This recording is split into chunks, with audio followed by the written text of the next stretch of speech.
주의 멸시 잡으시사 우리를 위해 고난을 받은 구주를 닮게 하옵소서. 예수님 닮기 내가 원하네. 날 구원하신 예수님을 내 마음속에 지금도 두사 주님의 형상 인치소서. 월요일 새벽 우리에게 주시는 하나님 말씀은 마가복음 9장 30절부터 50절까지의 말씀입니다. 그곳을 떠나 갈릴리 가운데로 지날새 예수께서 아무에게도 알리고자 아니하시니 이는 제자들을 가르치시며 또 인자가 사람들의 손에 넘겨져 죽임을 당하고 죽은 지 3일 만에 살아나리라는 것을 말씀하셨기 때문이더라.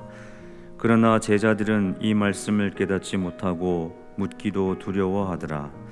가버나움에 이르러 집에 계실새 제자들에게 물으시되 너희가 길에서 서로 토론한 것이 무엇이냐 하시되 그들이 잠잠하니 이는 길에서 서로 누가 크냐 하고 쟁론하였음이라. 예수께서 앉으사 12 제자를 불러서 이르시되 누구든지 첫째가 되고자 하면 무사람의 끝이 되며 무사람을 섬기는 자가 되어야 하리라 하시고 어린아이 하나를 데려다가 그들 가운데 세우시고 안으시며 제자들에게 이르시되 누구든지 내 이름으로 이런 어린아이 하나를 영접하면 곧 나를 영접하며 누구든지 나를 영접하면 나를 영접함이 아니요 나를 보내신 이를 영접함이니라. 요한이 예수께 여짜오되 선생님 우리를 따르지 않는 어떤 자가 주의 이름으로 귀신을 내쫓는 것을 우리가 보고 우리를 따르지 아니하므로 금하였나이다. 예수께서 이르시되 금하지 말라. 내 이름을 의탁하여 능한 일을 행하고 즉시로 나를 비방할 자가 없느니라. 우리를 반대하지 않는 자는 우리를 위하는 자니라. 누구든지 너희가 그리스도에게 속한 자라 하여 물 한 그릇이라도 주면 내가 진실로 너희에게 이르노니 그가 결코 상을 잃지 않으리라. 또 누구든지 나를 믿는 이 작은 자들 중 하나라도 실족하게 하면 차라리 연자맷돌이 그 목에 매여 바다에 던져지는 것이 나으니라. 만일 내 손이 너를 범죄하게 하거든 찍어버리라. 장애인으로 영생에 들어가는 것이 두 손을 가지고 지옥 곧 꺼지지 않는 불에 들어가는 것보다 나으니라. 만일 내 발이 너를 범죄하게 하거든 찍어버리라. 다리 저는 자로 영생에 들어가는 것이 두 발을 가지고 지옥에 던져지는 것보다 나으니라. 만일 내 눈이 너를 범죄하게 하거든 빼버리라. 한 눈으로 하나님의 나라에 들어가는 것이 두 눈을 가지고 지옥에 던져지는 것보다 나으니라. 거기에서는 구더기도 죽지 않고 불도 꺼지지 아니하느니라. 사람마다 불로써 소금 치듯함을 받으리라. 소금은 좋은 것이로되 만일 소금이 그 맛을 잃으면 무엇으로 이를 짜게 하리요. 너희 속에 소금을 두고 서로 화목하라 하시니라. 아멘. 예수님께서는 제자들에게 끊임없는 가르침을 주셨습니다. 그 중에서도 예수님께서 곧 당하게 되실 십자가의 순환, 이 고난의 길에 대한 말씀을 계속해서 제자들에게 하셨죠. 오늘 본문 31절에도 그 말씀을 제자들에게 전하고 계십니다. 31절을 보시면 인자가 사람들의 손에 넘겨져 죽임을 당하고 죽은 지 3일 만에 살아나리라. 이 말씀을 제자들에게 하셨습니다. 그런데 이 말씀은 오늘 처음 하신 말씀이 아닙니다. 마가복음 8장 31절 말씀에도 동일한 말씀을 제자들에게 하셨습니다. 그래서 오늘 본문 31절 말씀은 동일한 말씀을 두 번째로 제자들에게 하시는 그런 말씀입니다. 이 말씀에 대하여 제자들이 어떻게 반응합니까? 32절 말씀에 보면 제자들은 이 말씀을 깨닫지도 못하고 묻기도 두려워하더라 라고 말씀합니다. 예수님께서 두 번씩이나 동일한 말씀으로 가르쳐 주셨음에도 불구하고 제자들은 이해하지도 못하였고 깨닫지도 못하였습니다. 즉 그들은 예수님의 제자였지만 제자의 길에 대하여 또 예수 그리스도의 십자가에 대하여서 전혀 이해하지 못하고 있었습니다. 그래서 오늘 본문에서는 예수님께서 제자의 길에 대하여, 제자의 삶에 대하여, 즉 제자도에 대하여 말씀을 하고 있습니다. 오늘 본문을 함께 나누면서 제자란 어떤 사람인가, 제자로서 산다는 것은 구체적으로 어떤 삶의 모습인지를 묵상하며 은혜를 나누고자 합니다. 첫 번째로 제자는 겸손과 섬김의 사람입니다. 예수님께서 제자들에게 이런 질문을 하셨습니다. 33절 말씀해 보시면 너희가 길에서 서로 토론한 것이 무엇이냐? 이 질문을 받은 제자들은 대답을 하지 못하였습니다. 그저 잠잠할 뿐이었습니다. 왜냐하면 34절에 기록되어 있는 것처럼 그 제자들이 길에서 서로 누가 크냐 하고 쟁론하였기 때문입니다. 이 제자들의 쟁론을 알고 계신 예수님께서 질문을 통하여 제자들에게 답을 주시면서 교훈을 하고 있습니다. 35절 말씀해 보시면 예수께서 12제자들에게 이렇게 말씀하시죠. 누구든지 첫째가 되고자 하면 무사람의 끝이 되며 무사람을 섬기는 자가 되어야 하리라. 이 말씀은 맨 아래에서 섬기는 사람이 되어야 된다라는 말씀입니다. 더불어서 37절 말씀에 이 말씀을 하시죠. 누구든지 내 이름으로 이런 어린아이 하나를 영접하면 곧 나를 영접하며 누구든지 나를 영접하면 나를 영접함이 아니요 나를 보내신 이를 영접함이니라. 가장 작은 자, 낮은 데 거하는 그 사람을 섬기는 그 사람, 가장 작은 자, 낮은 데 처하고 있는 그 사람을 섬기는 사람이 제자라고 말씀하고 있습니다. 오늘 이 첫 번째 교훈을 통하여서 우리의 삶을 돌아볼 수 있습니다. 저와 여러분 모두가 겸손과 섬김의 사람이 되시기 바랍니다. 소외당하고 약한 사람을 섬기는 참된 섬김의 사람이 될 때에 그때에 우리가 진정한 제자로서의 삶을 감당하는 것이지요. 공동체 안에서, 교회 공동체 안에서 또 우리가 속한 공동체 안에서 스스로 높아지려고 하지 마시기 바랍니다.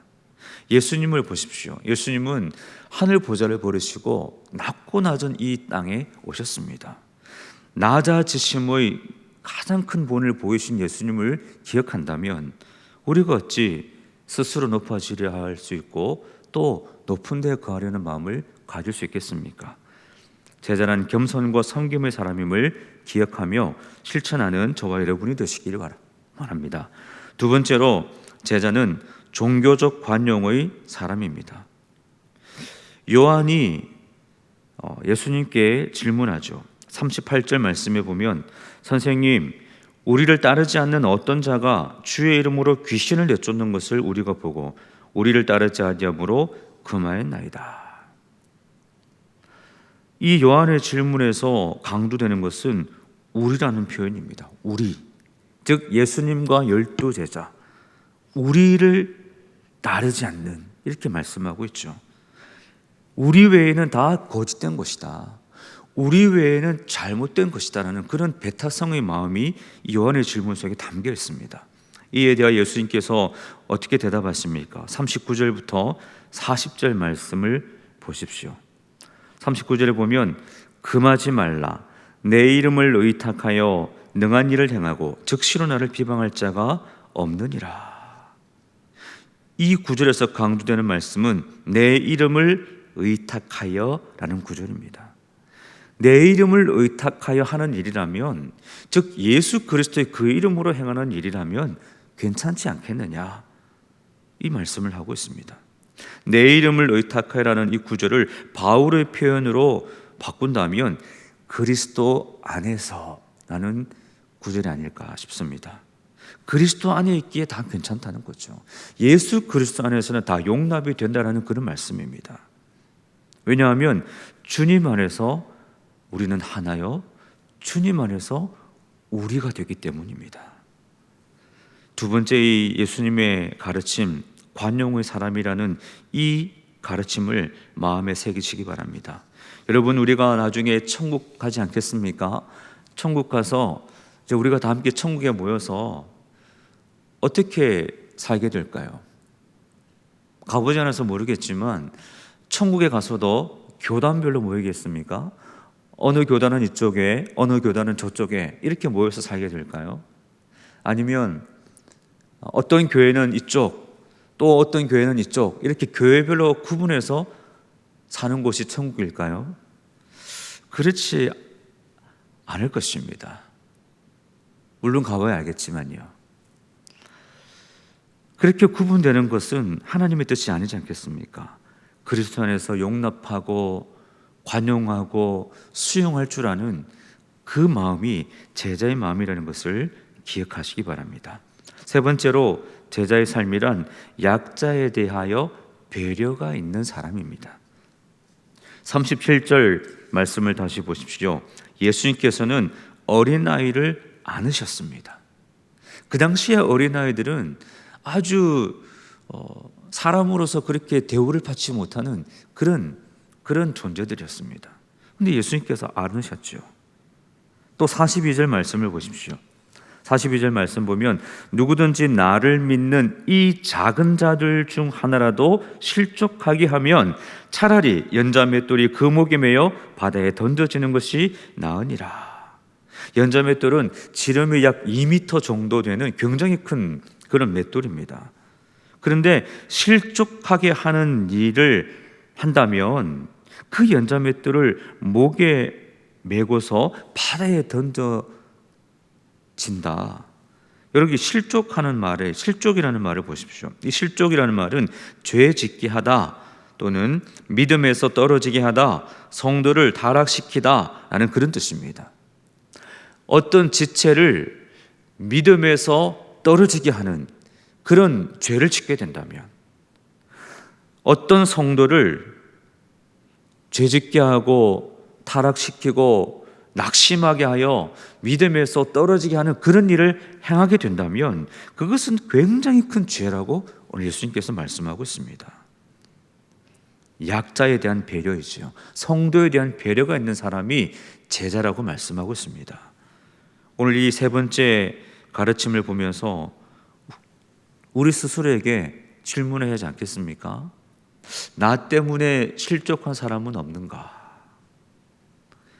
혹시라도 내가 어떤 성도를 올바른 믿음에서 벗어나게 한 그런 일은 없는가? 우리가 한번 스스로를 돌아봐야 할 것입니다. 나 때문에 낙심한 사람, 나 때문에 실족한 사람, 나 때문에 상처받은 사람이 없는지를 돌아보시기 바랍니다.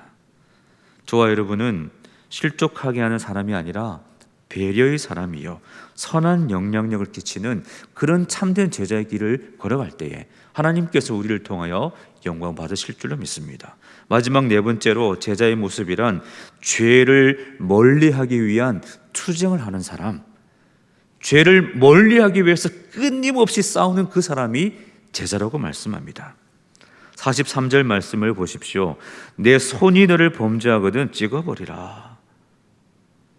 장애인으로 영생에 들어가는 것이 두 손을 가지고 지옥 곧 꺼지지 않는 불에 들어가는 것보다 나으니라.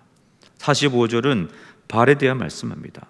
내 발이 너를 범죄하거든 찍어버리라. 다리 저는 자로 영생에 들어가는 것이 두 발을 가지고 지옥에 던져지는 것보다 나으니라.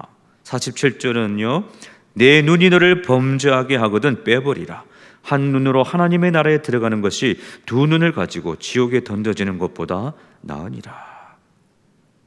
손이 범죄하거든, 발이 범죄하거든, 눈이 범죄하거든, 그 범죄함을 싸워서 이겨라, 이렇게 말씀하고 있습니다. 죄를 멀리하기 위해서 몸부림치고 죄를 끊어내기 위해서 끊임없이 투쟁하는 그 모습이 제자의 삶이라고 말씀하죠.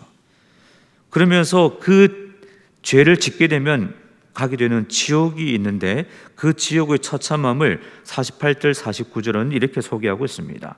거기에서는 구더기도 죽지 않고 불도 꺼지지 아니하느니라. 사람마다 불로써 소금 치듯함을 받으리라. 얼마나 잔인한 것입니까? 얼마나 무서운 것입니까?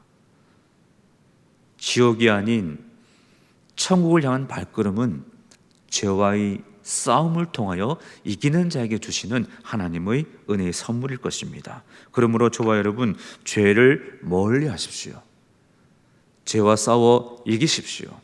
그리고 그 영적 전쟁에서 승리함으로 살아가시는 저와 여러분이 되시기를 바랍니다. 오늘 말씀의 결론입니다. 50절 말씀에 보면 소금은 좋은 것이로되 만일 소금이 그 맛을 잃으면 무엇으로 짜게 하리요? 너희 속에 소금을 두고 서로 화목하라 하시니라. 소금이 맛을 잃으면 무엇으로 짜게 하리요? 여러 가지 교훈의 말씀을 주셨습니다. 이 말씀을 실천할 때에 우리가 제자로서의 모습을 세상에 드러내며 증거하며 살아가게 될 것입니다. 소금이 맛을 잃으면 무엇으로 짜게 하리요? 우리가 예수님을 믿는다고 하면서 제자로 부름받았다고 하면서 제자의 맛을 내지 못한다면 어찌 제자라고 할 수 있겠습니까? 오늘 이 본문이 주는 말씀, 참된 제자의 삶은 어떤 것인지, 제자로 산다는 것은 어떤 삶인지를 기억하면서 오늘 하루도 제자로서의 삶을 온전히 감당하며 하나님께는 영광이요 주님이 주시는 그 은혜의 풍성함을 맛보며 승리하는 저와 여러분 모두가 되시기를 주님의 이름으로 간절히 축원드립니다. 기도하겠습니다. 하나님 아버지, 우리를 제자로 불러주셔서 감사합니다. 그런데 맛을 잃은 소금처럼 제자의 맛을 잃고 사는 것은 아닌지 돌아봅니다.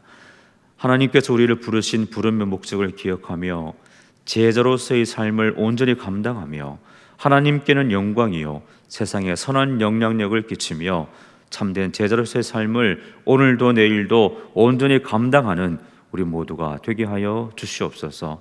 우리의 힘으로 우리의 의지로 부족할 때가 있습니다. 성령 하나님, 우리와 함께 하셔서 우리를 붙들어 주시고 성령 하나님의 붙드심과 동행하심과 인도하심을 따라서 제자로서 승리하며 살아갈 수 있도록 은혜 베풀어 주시옵소서. 오늘 하루도 무슨 일을 만나든지 제자로서 이기게 하여 주시고 어떤 일을 만나든지 하나님 함께 하심의 믿음의 고백을 가지고 승리하는, 그래서 감사함으로 마무리하는 복된 하루가 되게 하여 주시옵소서. 우리 모든 성도님들 영육의 강건함을 허락하여 주시고 모든 삶의 자리에서 평강 가운데 거할 수 있도록 하나님 함께하여 주시옵소서. 모든 말씀 예수님의 이름으로 기도드리옵나이다. 아멘. 하늘에 계신 우리 아버지, 아버지의 이름을 거룩하게 하시며 아버지의 나라가 오게 하시며 아버지의 뜻이 하늘에서와 같이 땅에서도 이루어지게 하소서.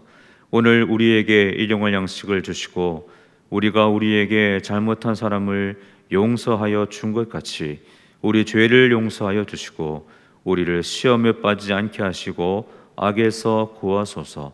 나라와 권능과 영광이 영원히 아버지의 것입니다. 아멘.